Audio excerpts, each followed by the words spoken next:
Le singe à ventre rouge est une espèce endémique faisant partie des multiples primates qui existent au Bénin. Malheureusement, il est menacé d'extinction. Déjà, en tant qu'espèce animale endémique, ça veut dire que c'est une espèce qui doit être très chère pour la communauté scientifique. Parce que si elle disparaît, c'est qu'elle a disparu de la planète Terre.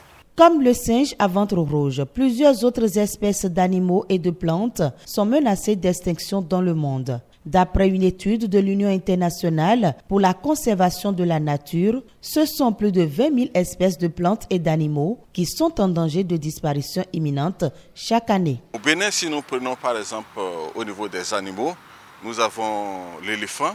Vous savez, c'est un biophile, c'est une espèce très prisée par le tourisme. Il y a l'éléphant qui est menacé d'extinction, il y a le lion qui est menacé d'extinction, il y a la baleine, il y a les requins, il y a les tortues marines qui sont menacées. Et au niveau des végétaux, nous avons la Vsélia qui est une espèce menacée, nous avons le baobab, nous avons le ptérocarpus, beaucoup d'espèces que nous utilisons. De nombreuses causes expliquent cette situation dont l'homme reste le principal prédateur. Il y a déjà les pressions d'ordre anthropique, les pressions liées aux activités humaines comme le braconnage, comme la perte d'habitat.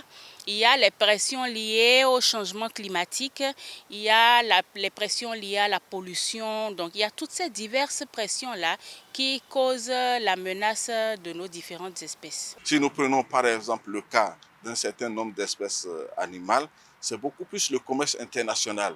Vous voyez, les gens ne se préoccupent plus de comment utiliser les espèces pour l'alimentation, bien plus se soigner, mais c'est comment vendre pour s'enrichir. Et ce commerce international qui a pris d'ampleur à un certain moment a fait que beaucoup d'espèces ont disparu. Les espèces sont liées et souvent interdépendantes. Chacune d'entre elles est unique et irremplaçable. Ainsi, une disparition provoque irrémédiablement une incidence sur l'intégralité des maillons d'une même chaîne alimentaire. Ça a des impacts sur nous-mêmes en tant qu'êtres humains, ça a des impacts sur l'environnement, sur l'écosystème, sur la biodiversité et pas seulement au niveau local mais aussi bien au niveau national que mondial.